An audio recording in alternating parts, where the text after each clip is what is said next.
Hi, everybody. Thanks for joining me today. How are you? I'm so excited today. Wow, big conversation is on its way. I'm here today with my co host, Carlton Wilborn, who is dancer, director, producer, motivational teacher, creator of Dance Formation. And here with me today is my co host. Hi, Carlton. How are you? I'm fantastic, baby. How are you? Hello, everybody. I'm awesome. I have some wonderful people joining us today. Let me just tell you who's going to be joining us also. I have the creator and founder of the Urban Key, which is a marketing social media platform for African American events. Miss Alicia Fisher Brown is with us. Also have Miss Stacey Anderson, who's in PR, has worked with some of Hollywood's and our celebrity greats. So we're going to talk with her about some of her experiences. But I want to start by breaking down what tokenism is and the definition that they have, which is the practice of making kind of a symbolic effort to be inclusive of members of a minority group, especially by recruiting small numbers of people from underserved communities in order to give the appearance of racial or sexual equality within a workspace. So that is what the definition is. But I also pulled some like really, really cool information from two other sources. One was Yeah, because it's also, Gina, it's also important that we really follow the street version of how that rolls out. most You know what I definitely, mean? Because most yeah. So definitely. go ahead.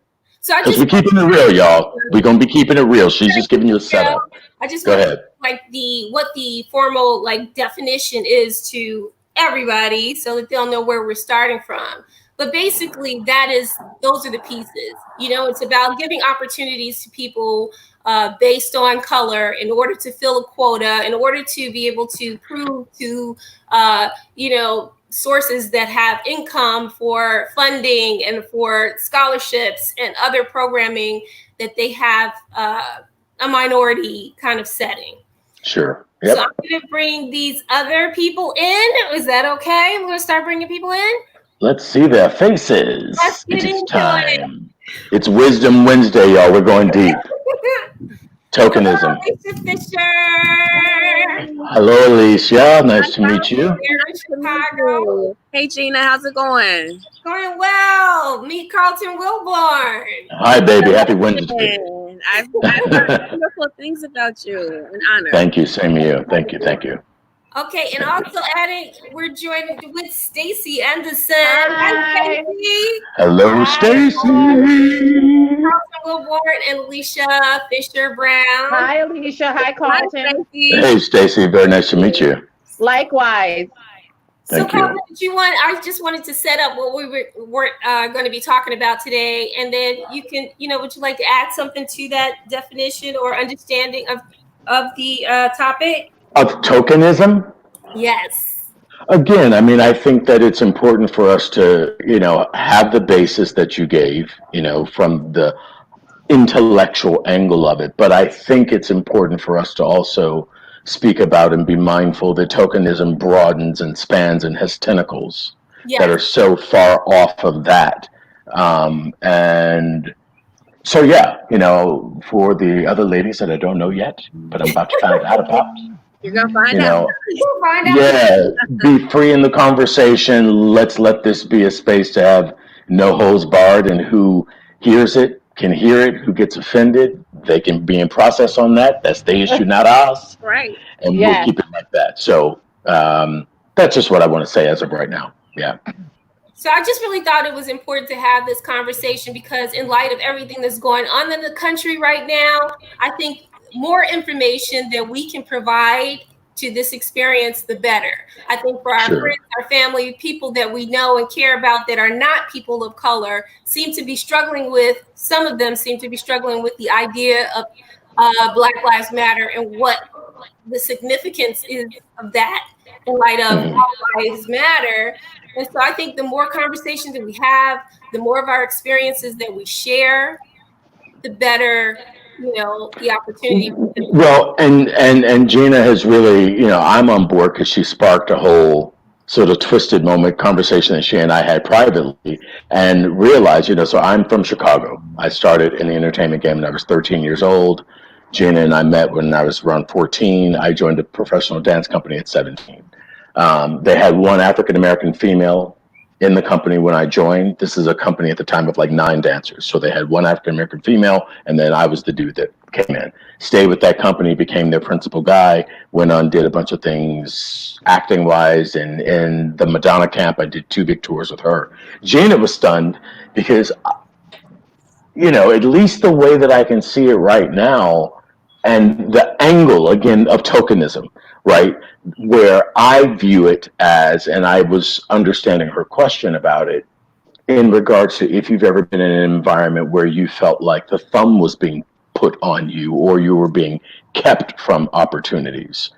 I thought it sort of fit inside of that. And in that way, I never really had that kind of experience, but as we broaden it into this other angle, so it's caused me to have some new ways of trying to dissect my own journey, and go, like even as you talk about the thing in regards to funding, I never even thought about that in regards to maybe that's why I came into the company, this all white establishment when I did, because they had a new grant that they needed to get, like just interesting elements. So ladies, what do you have to say about it?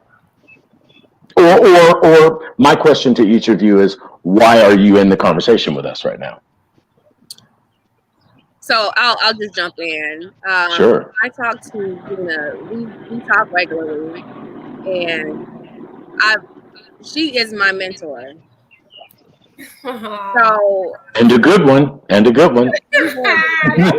She's a great one. But I've had several experiences, coming up in my career where I was the token, or there were just race-related issues that would cause me to have to leave a job because I just didn't know what the right words were, how to transition, who do I go to, how can I be helped, and there were really no answers. I was fighting something that was bigger than me, and I didn't understand it at the time, a broken system. Sure. And Alicia, were these blatant things or these were subtle attempts? Like what level of it were you experiencing? Some of them were microaggressions, so I've definitely been told, that my approach has been to think if I asked a question about it, I was aggressive. Whereas other, co-workers were, loud and crazy. They were just crazy, but because it came from you did it. I was just soft-spoken, but because I was direct in my approach, right. I was aggressive. And so, interesting. At first I didn't realize what that was, but as it, sure. it just kept happening. Sure. Mm-hmm. Amazing. How about you, Stacey? My experiences professionally at work, I can't say I've experienced it too much at work. I can say more so growing up in my childhood and my adulthood, I've experienced it on a personal level with friends. Wow. So I personally, I grew up in a predominantly white Italian neighborhood. Mm-hmm. We were actually in my building. Where did you grow up? I grew up in Hoboken, New Jersey, born and raised in Hoboken. Okay, cool. All right. So where I grew up, except for one other, it was a Black woman married to a white man. They were a biracial couple. So other than that, it was just us, my family, Black family, in the whole area, neighborhood, building. It was just us. Sure. So I remember as a child, I didn't think anything of it. I didn't realize it. I remember my brother always telling me, when, Stacey, be careful. It's, with your friends because you're the only Black girl. And he would always say that to me. And I didn't get it. I'm like, why is he always telling me this? Like, I didn't get it. So one day, my friends, we were going out, we were hanging out, and they said, Stacey, let's go into this church. It was a Catholic church. They went to a Catholic church. So we got into the church. I didn't know why they wanted me to come with them into the church. So we get into the church and we go to the father and they ask him to pray that I would turn white. my two white friends. So I'm What? obliging. I'm part. As a kid, I didn't realize it. I think I was about 11 or 12. So I'm standing there, and as the father's praying for me to turn white, I didn't know. I'm like, okay. So left church, threw some holy water on me. We walked out, went back to playing. Went to their house for dinner because I'm older now. I was telling one of my cousins, when I think back, it was always me eating at their house or me always hanging at their, but never them really, except for knocking on my door asking if I could come out. So Interesting. when I would eat dinner, when I was eating dinner at their house the night we went to the church, they told their mom, we were praying for Stacy to turn white. We wanted her to turn white. We went to the church, spoke to the father, and the father did it. He prayed for me to turn white, and so That's so hysterical. That's yeah, crazy. so he went back to their house, had dinner, and they told It's their crazy parents. that I'm sorry. It's crazy that it was just in their loop of a brain. It was as regular as eating an apple. Like we gonna turn Yeah, you white. Like you yeah, should be white. Like that's yeah. insane. I Wow. guess they felt it would be better. Yeah. So get back to their house. We're eating dinner. She told her mom and dad, we went to the church. We prayed for Stacy to turn white, and her parents were like, and that would be the best thing for her. And so I went back home and I told my parents, like I said, I'm still not thinking it's a big deal because at that time I still didn't see I told you, my parents would always be careful. You'll always, just watch yourself. And I didn't understand, like, why are they saying that? So when I went back home and I told them, oh my God, my parents, they talked to me, but my brother was a black militant, but my brother was, he looked mixed. You didn't know he was, if you would see my brother, you wouldn't know what he was. What if he was Puerto Rican? But he was one of these strong militants. So even growing up, he would tell me, "Your hair is better than mine. Your hair is thick, or your skin is beautiful." Like he would install that in me, like you're To beautiful. Your edify skin. you and your chocolate. Yeah, he would tell me that. Yeah. He would always tell me, Stacy, oh my God, look at your skin. It's so much prettier than mine. Look at you, So he would say that. So he had a fit. He knocked on their door and all hell broke loose. Yeah. Wow. Yeah. Hold So that it for was one just, second. yeah. Gina, do you want to introduce our new lovely face? Andrea has just joined us. Thank you for joining us, Andrea. She works in the industry, Carlton. I want you guys to meet at some Cool. point. Yes, Carlton. I saw your interview with Gina twice. Oh, really?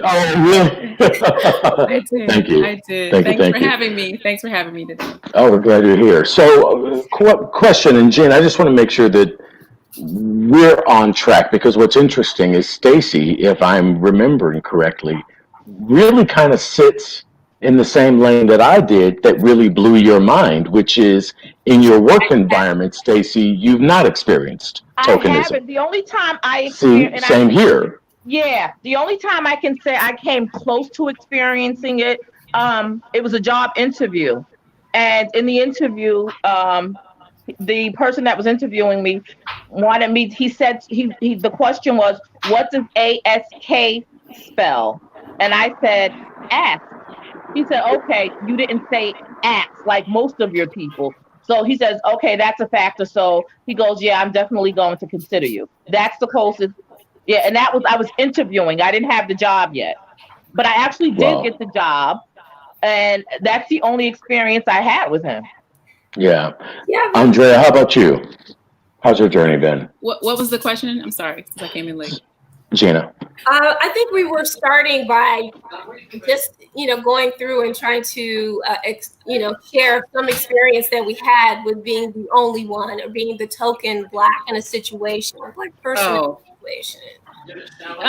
Well, I just came in on the tail end to hear Stacy's story, but No, we're just starting. It's all good. Oh, okay. I feel like my story is probably kind of similar to hers in that, I grew up. I'm from Kentucky, and I grew up in a white suburb.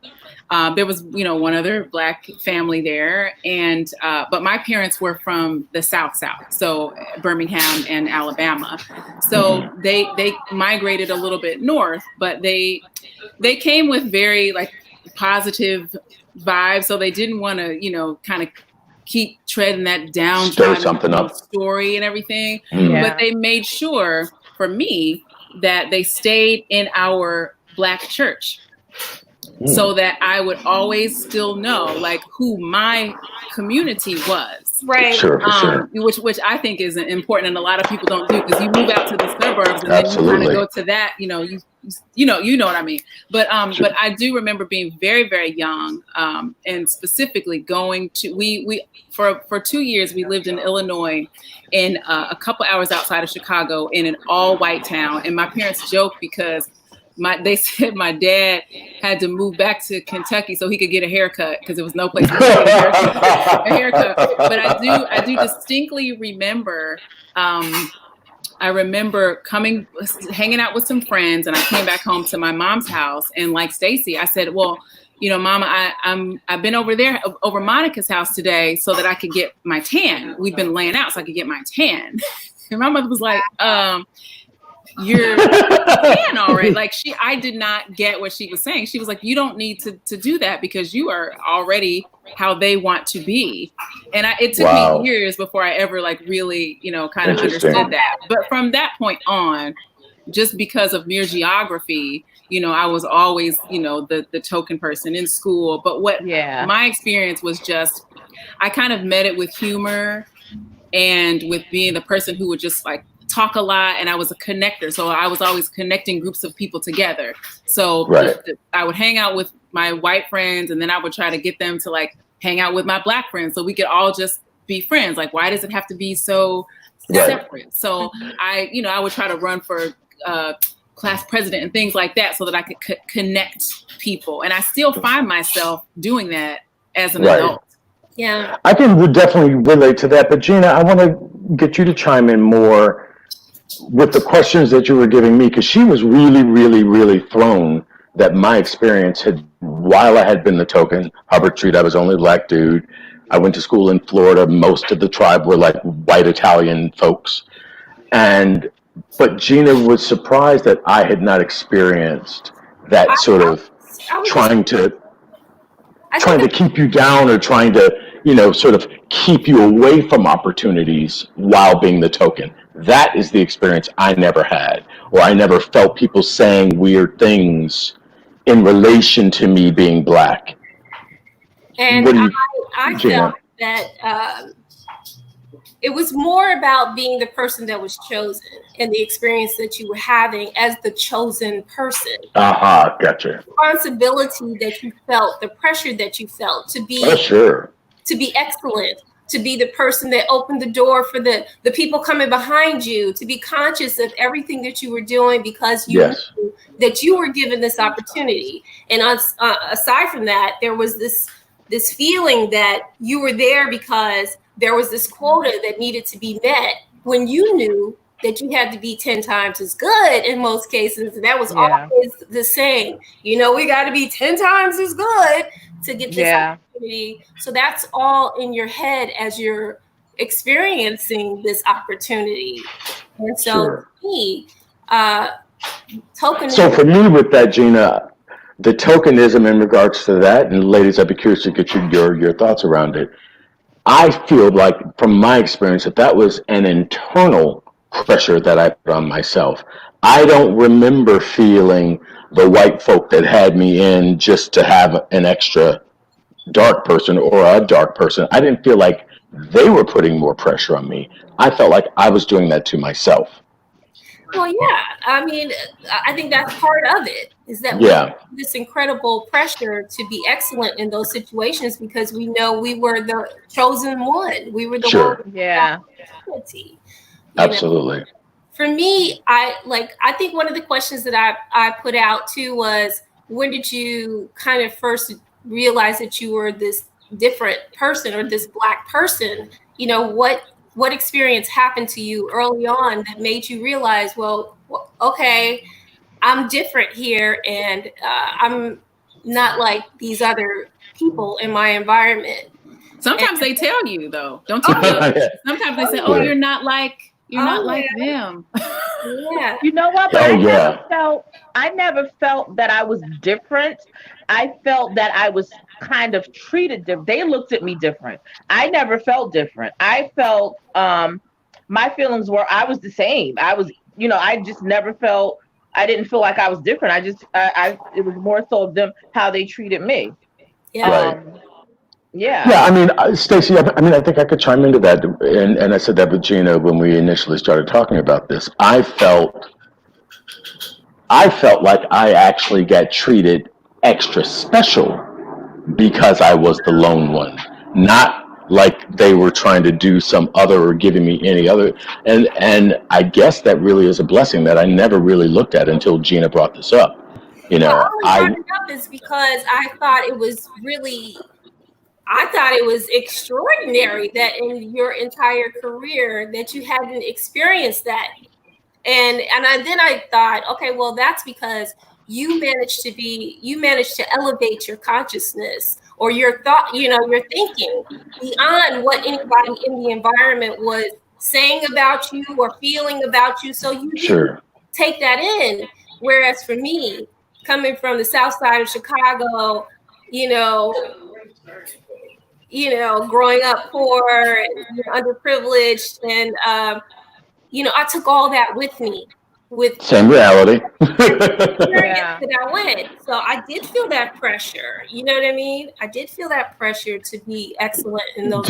But did you feel that pressure from outside yourself, or did you feel that pressure inside? In some instances where I was always the only Black woman. Okay. There hasn't been an experience that I've had in my entire professional dance career where I wasn't the only Black woman. And if there was another Black woman, she was leaving and I was going. I was coming, she was going. But there was only going to be one of us for sure. Right. So. But when you became that one, in the way that the directors or producers or whoever dealt with you, my question is, did you feel that solo pressure to represent extremely well from them or from yourself? Because I think that's a really important distinction, right? Because I think both. I think I knew that they had me there for a reason. I think I recognized that. I think I knew that I was there for a reason, and that reason was because they needed to have someone of color represented. So yes. Can I offer an example? Go for it. I just talked about so my background has been marketing, and I remember I worked for a Korean company. I worked for a Korean hair care company, and I can say I don't, everyone's age group is different. For me, when I was growing up, I didn't experience, racism. I didn't recognize it early on. So that wasn't my experience probably until late college and then going into my career. So that was when I started to notice things. But when I worked at this company, it was a Korean company representing Black hair care products. And so they hired me and I would go to the trade shows, with all the Black women, to represent how great the product was. But inside, culturally, we were hated. It's true. The at that particular company, Black women were not respected.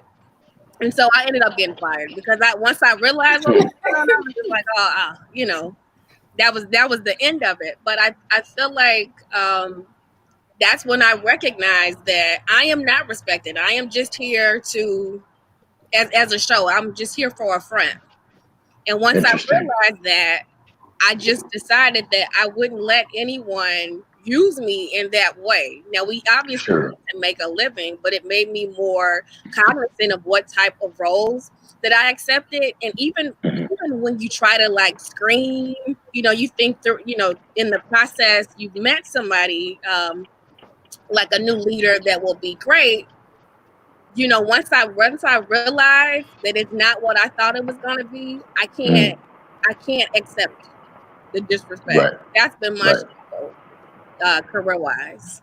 So that's interesting. And Gina, what that makes me really look at is I never was privy to that nuance of knowing that you were chosen just for that. Like, I never ever saw myself from that perspective. And maybe because, at least in regards to Hubbard Street, they had Cindy McGee already. So she was already chocolate. So I didn't go into it thinking that they needed me to fill a chocolate quota. You know, like, I just thought I was a black dude.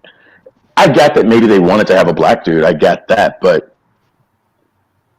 I don't think that ever landed very far for me. I just thought that I was a good ass dancer and I was tall. I could partner. I actually realize now, saying that, I think that's more my assessment of why I thought they brought me on, was because I was a tall dancer guy who could dance like a guy and partner women.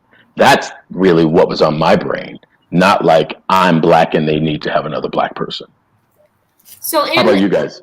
Or Gina, go ahead. Career, Andrea, have you, you chimed in when I posted this that you had been the only black person, and I guess, are you talking about in some of the productions and shows? Because I know you've done a lot of work.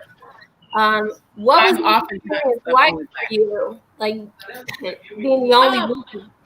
Well, like I said before, I've been the only black person, almost my whole life, unless I'm doing a Porgy and Bess somewhere.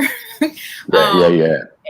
So I'm cognizant of it now as an adult, but I realize, how can I say this? I just try to be me, and I always try to just be, have class. And if I don't feel like having class and I want to be silly and goofy or whatever, I'm going to do that. And I kind of like don't care what they think. Right. But mostly I'm a person, I'm a people person.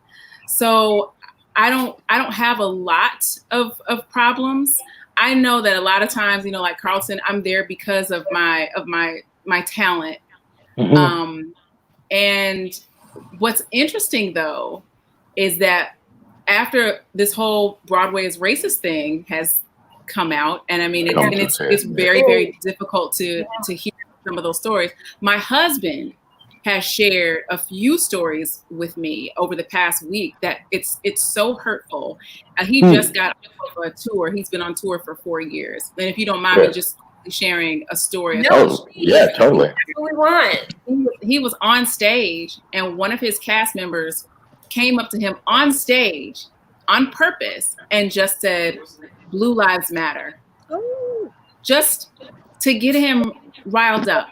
Wow. A couple of years before that, he was in a Broadway show, and one of his castmates said to him in the very beginning when they, because he wasn't in the workshop, he was in the Broadway show, but someone who was in the workshop told him, "You only got this role because you're black."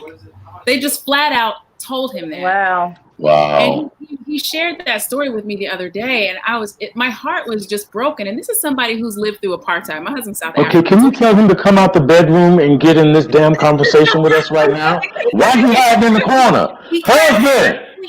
Andrea, the reason why we want to share stories is because it's really important for people to understand our journey as Black people. If we, they need to know that we have these experiences where they would never imagine that we would be affected by these things. We are, And you hold on to those things. You hold on to those things for years. I mean, that was probably 5 or 6 years ago that happened. And I don't remember him ever sharing that with me until this whole Broadway is racist thing came out. Because again, those microaggressions, they're not micro when you keep adding them up. Boom. Yeah, absolutely. It's macro. It ain't absolutely. Micro. Absolutely.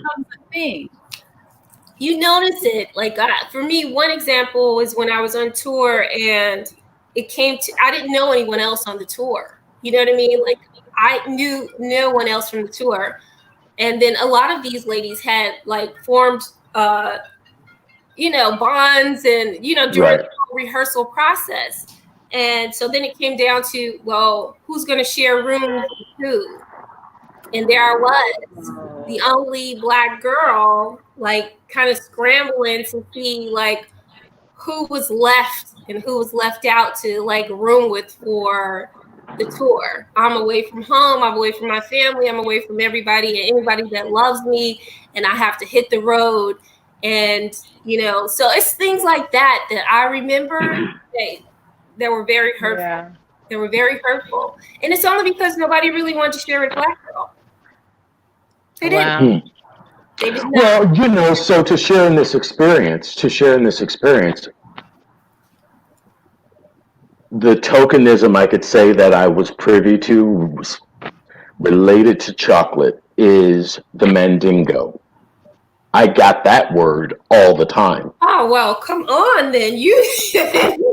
But again, I saw that as a compliment to me. I perceived that as a strong, sexy man. That's the way I interpreted it for when I heard that at 17, 18 years old.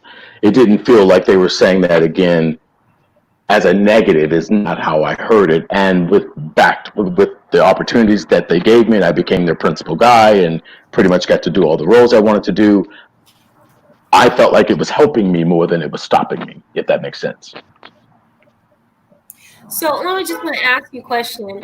In that situation, have you ever found yourself having to educate someone about,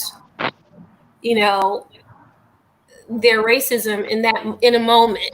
I remember several times like being at dinner and overhearing conversations that I think people were like, well, they're just having a regular conversation. But to me, as a person of color, I'm like, no, you can't say that. This is racist. Yeah. Racist. So have you ever been in an environment where you had to educate someone about being politically correct? I definitely have. So I was at another company. So I'm at let's call it job 2.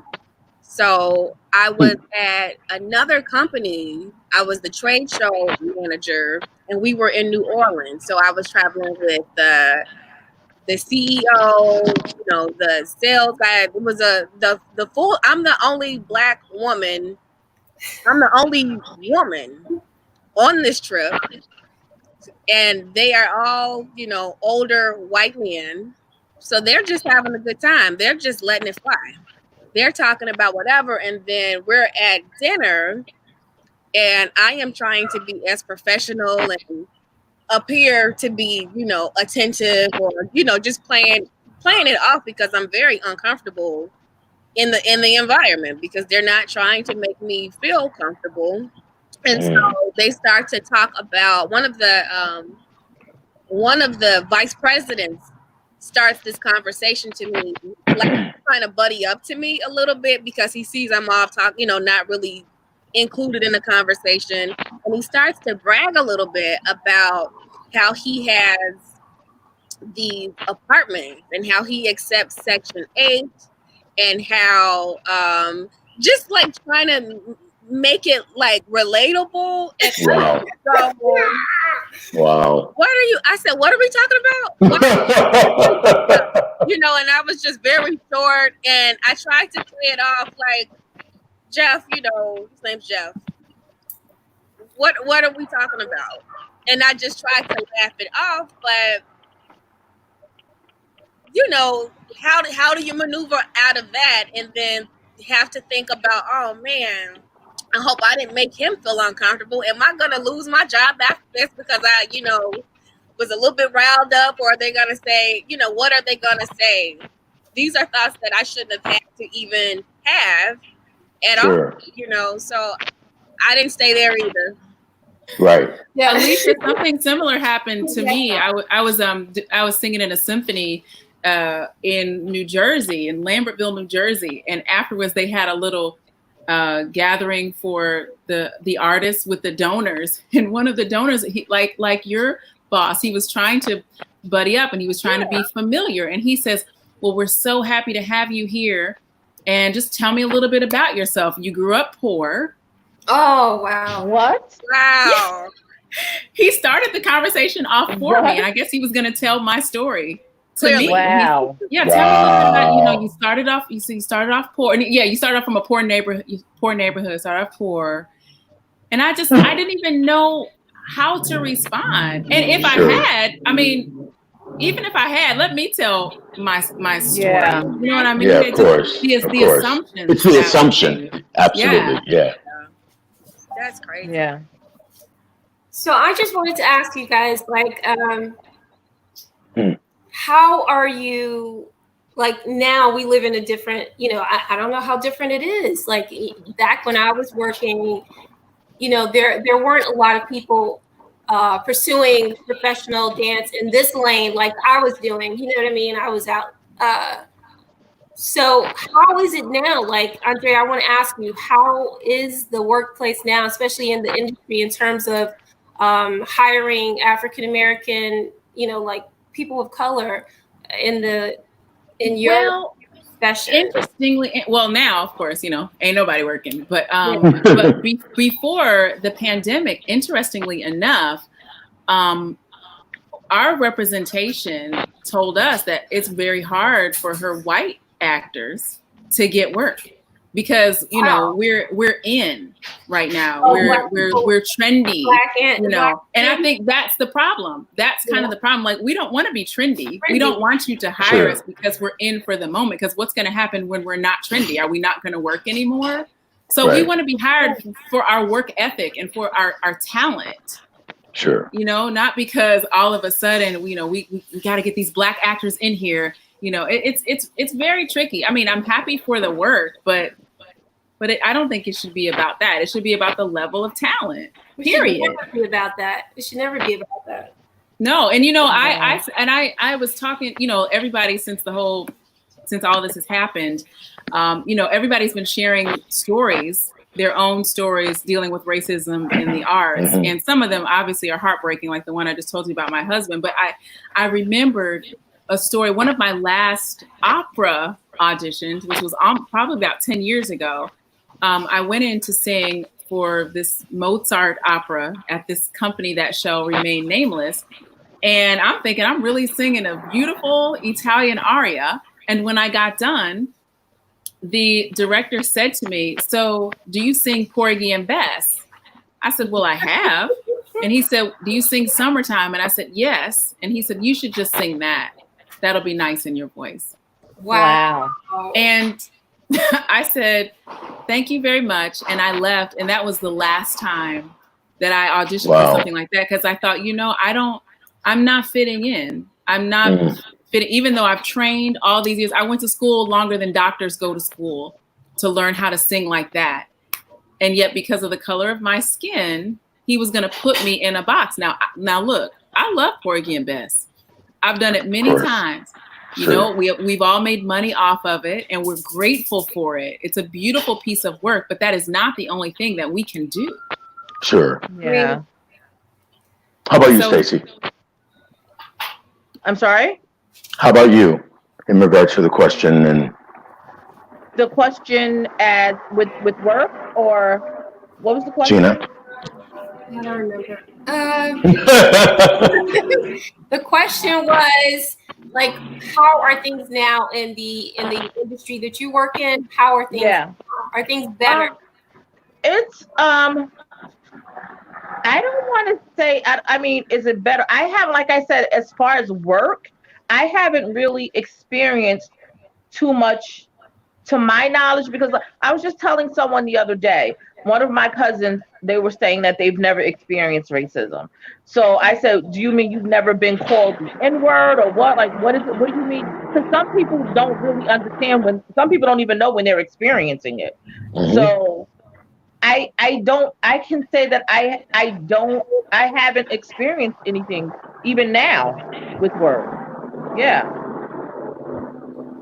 I haven't. Now, like I said, with personal stuff, with friendships and things like that, you know, with Obama coming into office and going out of office and Trump, I've experienced, half of my friends are no longer my friends. Like I said, because I grew up in a predominantly white neighborhood. So a lot of my childhood friends, I am no longer friends with them. and I consider some of them my best friends. So just because of, with the presidency and things going on with that, I've lost a lot of friends, people that I thought were friends. So how? So let me ask you, Gina, can I bring in this question? Because I think it's also important for us to look at in regards to tokenism, and I sort of alluded to it earlier, when it is obviously coming from the outside, and when we take it on ourselves with the awareness that we're the token and add that kind of pressure on ourselves without feeling. Can we speak around what that feels like? Because I think that can be helpful for people also to know what it feels like to put a mountain on your own back and how you have to undo that and what that creates. Because I know for myself, again, I feel that for the most part, I was fully celebrated as a man, as a black male artist, not because I was black, but just who I am. But I do feel throughout my whole fucking life, I've had a huge amount that I thought I had to live up to, as most of us that have gotten to the levels that we've gotten to have had to think. But that has also there's been a price to pay, a price that I've had to pay and undo that, because I realize I've walked that psychology into other realms where it also probably didn't need to be, meaning where I put extra pressure on myself, where I didn't need to be thinking because I'm black, I have to. Why the fuck can't I show up and just be chill? That's also a question. Why couldn't I have made that choice? Right? So, do you guys have thoughts around that? I'll take that. Sure. Okay. I still, because I think I was brought up to believe that if you are given something, if you are given a gift, an opportunity, that you have a responsibility to share that, elevate someone, to educate someone. Like this is what I was brought up on. So I still feel that pressure. I still feel it. Do I resent the fact that I had to that I was the only one, and most of the situations, it did kind of take away from the beauty of some of those experiences for me.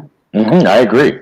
It Absolutely. took some of the sweetness off of it for me. Exactly. I saw people just having a great time and enjoying themselves and enjoying the moment.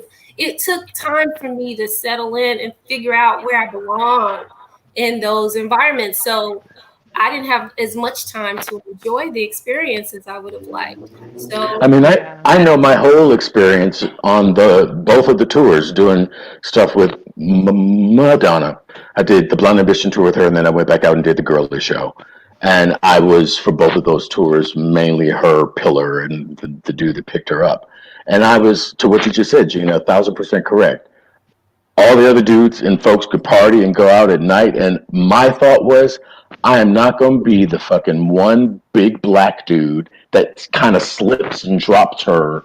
Like that frame of the black dude who was messy, I was acutely aware of that the whole time. Yeah. Yeah, and so I couldn't really be in the, like, their experience of the tour was like, oh, it was blah, blah, blah. Mine was like, it was a little heavy for me. I could do the dance, but I wasn't in the glory of the sweetness. Yeah. Either of you have a similar or anything that relates to that? No. For me, I feel like I'm still climbing per se in my career, but I feel like the experiences that I've had have actually made me feel like I want to be more in control of the types of projects that I take on. And so that's why I started, my own platform. So my background, I've worked in events, advertising, marketing, but I was not getting the opportunities I would apply for a million jobs and not get, one response. I would do all the things that they tell you that you should do, networking events, pay for different things, reach out to people on LinkedIn. Like I really did everything. And then I would meet someone who, had a degree in like architecture or just something that wasn't related to the art. They just got on. And I just got tired of, not being able to do the thing I wanted to do. You have to just try and try and try and try. I'm almost 40. I don't have that much longer to be, trying to. You look like a baby, Mama. You look like 26 years old. For real. Wow. You don't have that long to be, waiting for someone to give you an opportunity. So I decided, I want to try my hand at creating my own opportunity because, what do I have to lose at this point? Absolutely. And that pressure that you all were speaking of being the only person, I just couldn't bear it. It was like a big brick on my chest all the time when I would go. So I was invited to sit in a class for the 4A. So in the advertising world, that's a big deal. So the program was through Northwestern. I was the only Black person in this program. Got there, no one would speak to me. I've never experienced just nobody wanted. I've experienced looks or slick comments, but no one spoke. And so that really, and these are my peers. We're in our 30s. I'm like, who are these people? Who are you? And so that really shook me. That, and I'm like, if these are the people that are getting the opportunities that I feel like I'm qualified for, in 10 years, they might be, the people that I'm applying to. They're never going to hire me. They won't even speak to me. So and I feel bad about that because I didn't finish the program. I was like a week away. And I did quit. I quit, you guys. It wasn't worth to me. It wasn't worth it to me because I felt like, what am I really trying to prove? I was like trying to get that, certificate and prove, that I had gone through it. But honestly, it doesn't even matter. Like they're never going to accept, what we have to offer. So I didn't mean to go off on a tangent. That's why it's important that we build our own. I find that people are really starting to wake up to the fact that we cannot continue to wait for someone to give us opportunities. We have to create our own opportunities. We have to write our own plays. We have to write build our own theaters. We have to make our own. There's just no other way, And the thing for me in that is, and like I know when I did my first book, like I realized I got the courage for it because I watched an interview with Oprah and the Lewis brothers.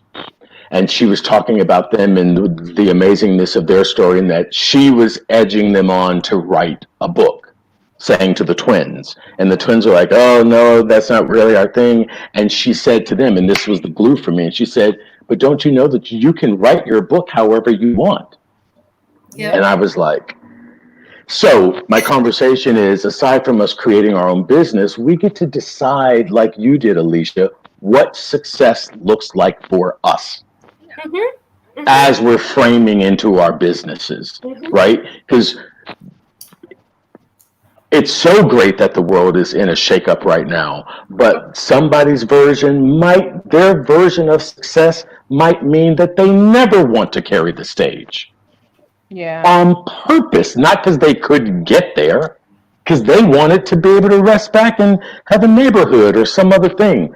I'm just starting to look at that myself at 56.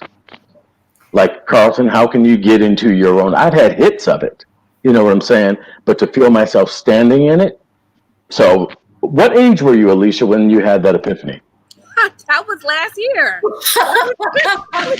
Wow.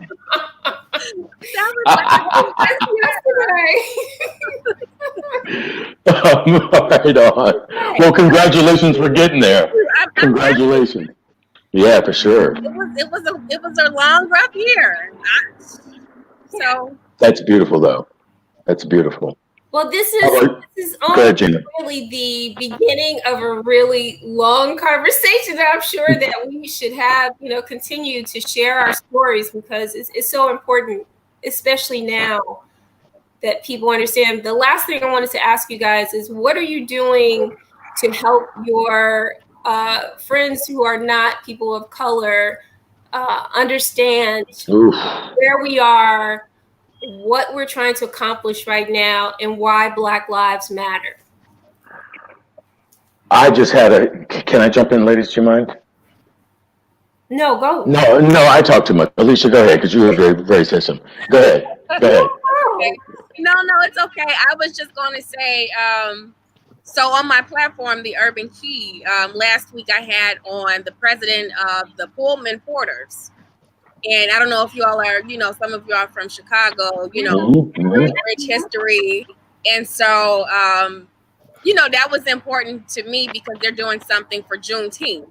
So I wanted to just really give him an opportunity, the president, an opportunity to come on, talk about Juneteenth, why that's important, and then just encourage other people to, get involved. I feel like we can't stand by the sidelines. So we're having a conversation, but I feel like each of us needs to be, if you're not a protester, we all need to be involved in some way. And so for me, I'm really recently discovering this too. So I'm not super active myself. And so I think for me, that's been figuring out what my path is. And so I've actually been becoming a little bit more involved with the Chicago chapter of the Urban League, just to see what my path will look like, how I can contribute. So Awesome. Andrea, Stacy. Andrea, you can. Oh, okay. Unlike yourself, Mama. Talk to us. I think for me, like Alicia, like I haven't been super active. Like I wish I could go march. I'm in New York City, and I have not been outside of my house but twice since March. And once was the first week. Once was the first week of the pandemic, and then once was a month and a half ago to get something notarized. So I'm really because outside of my apartment, no one is social distancing, and so I'm just trying to be safe. Wow. So mine has been, through I've had a couple phone conversations with some friends, and two of my friends who are white, and they are allies, and both of them actually were feeling a little guilty. They were being kind of shamed because on social media, people will say things like, if I don't see you posting Black Lives Matter, like you're going to be deleted as a friend, and, all those types of things. Wow. And so I had to remind both of them that social media is not real. What's real to me, what's tangible is, for instance, one of the people that I was talking to, he doesn't do social media a lot. He has an account on Facebook, but he's not active. But I distinctly remember a conversation where last year he called me because he was in a very upscale grocery store in Manhattan on the Upper West Side or Midtown. And he saw an older Black woman being verbally abused and harassed by a white woman. And he stepped in and he tried to, kind of diffuse the situation. He got a manager to remove the woman who was harassing the older Black woman, got the manager to remove this woman. And he had a verbal conversation with her as well. And so I reminded him when he called me the other day and said, I feel really bad. I'm not posting anything about Black Lives Matter, even though I'm, definitely in support of that. I said, I don't care how much you post. When you call me and tell me stories about how you helped this older Black woman who you didn't even know, to me, that means you're an ally.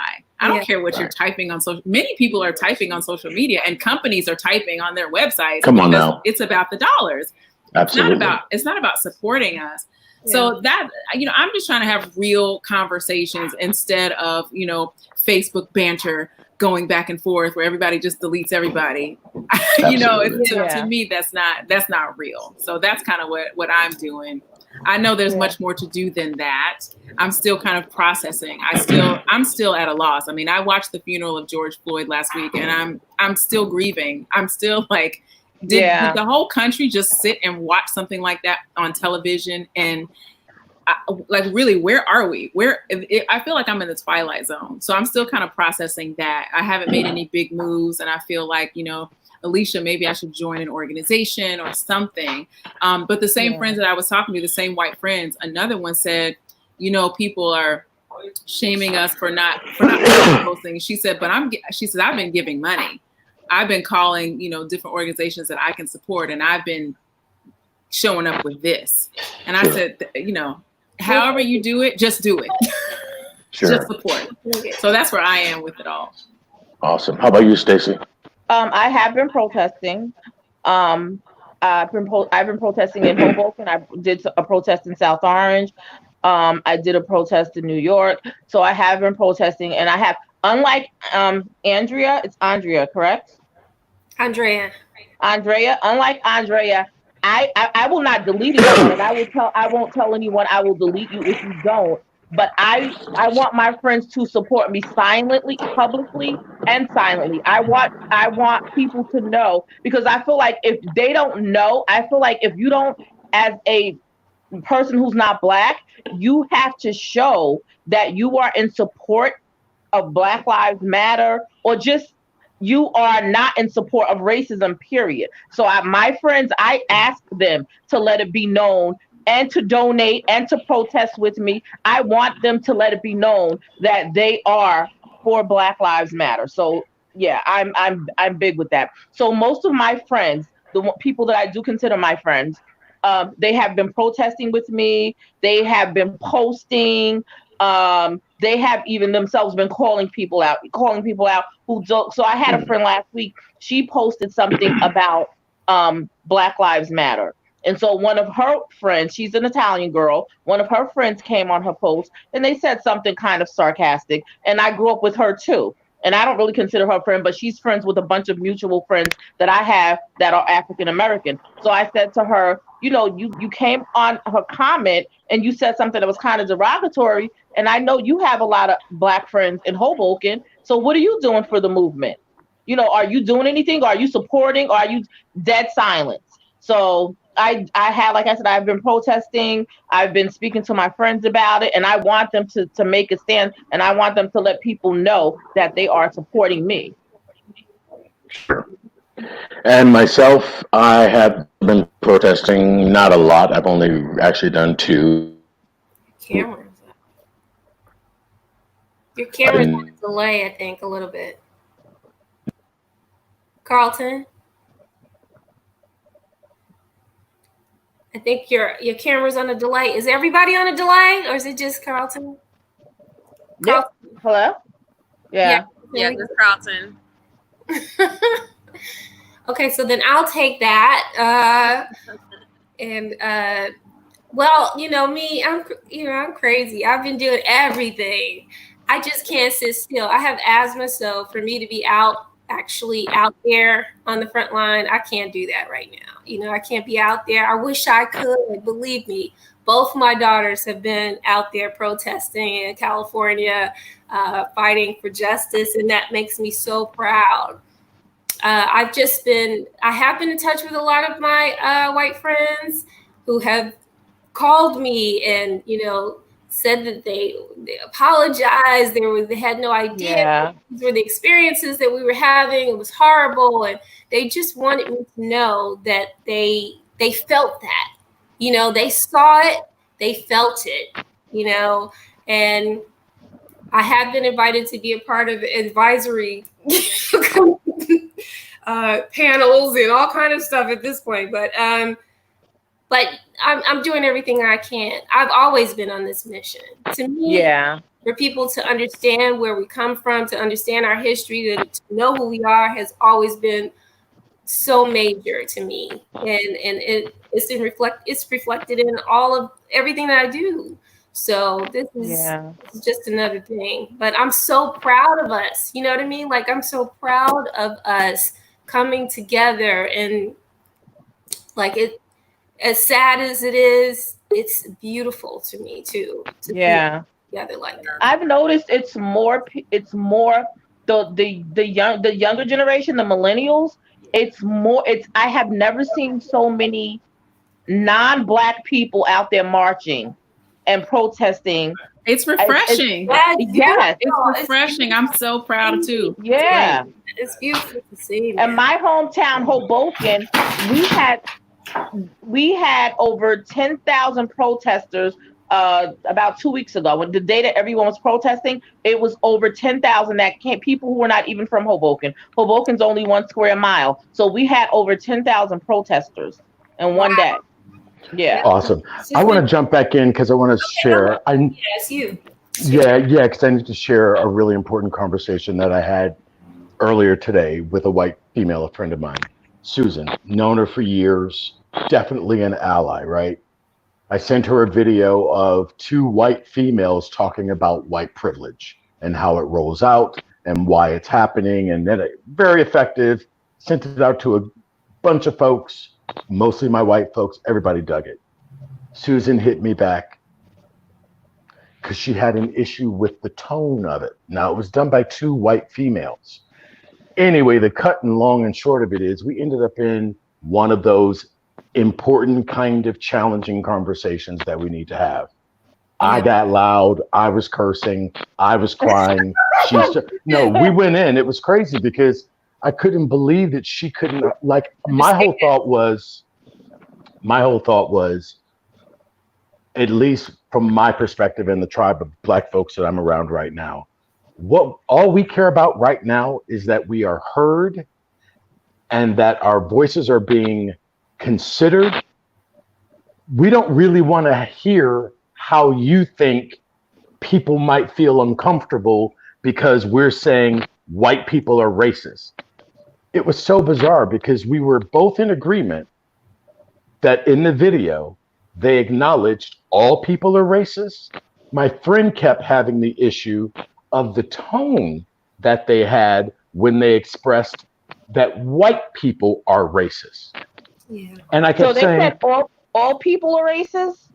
They did. At the end of the video, they addressed the facts that all of us are to some degree. Well, you know what I think it is? I don't think we're all, to me personally, I think I don't feel Black people can be racist. I think we can be bigots.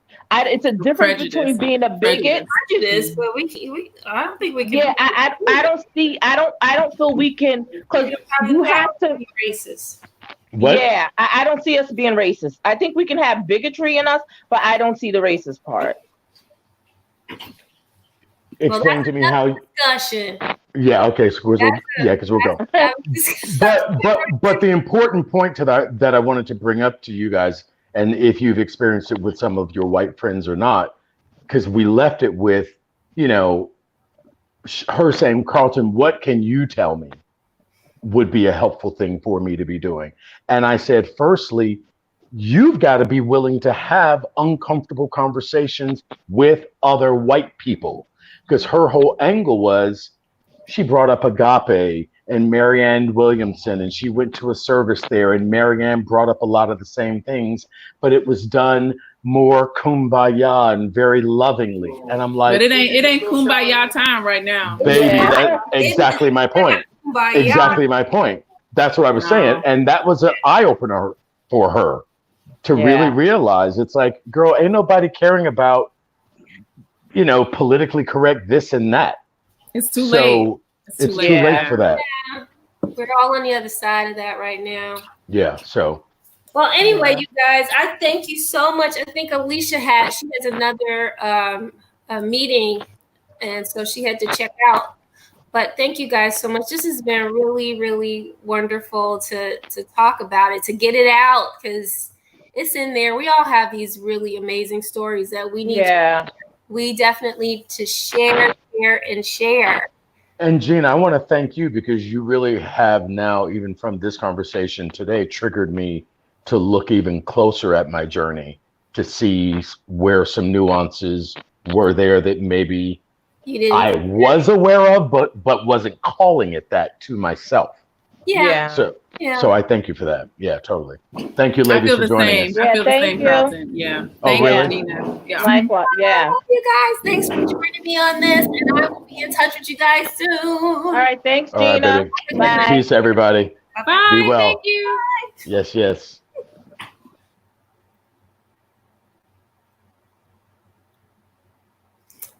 All right, awesome. Thank you guys so much for joining me for that really, really powerful conversation. It's really, really important for us to share our stories. And this is the only way we're going to move forward and have people understand what our experiences are here in America as Black people. It is sometimes hard and sometimes very complicated. But thank you for, I want to thank everybody for joining me, and thank you for sharing your stories. And then if you like this conversation and if you enjoyed it, like the page, share the conversation, do whatever you can from wherever you are to help with the movement, because Black lives matter. Thanks again, you guys. Bye-bye.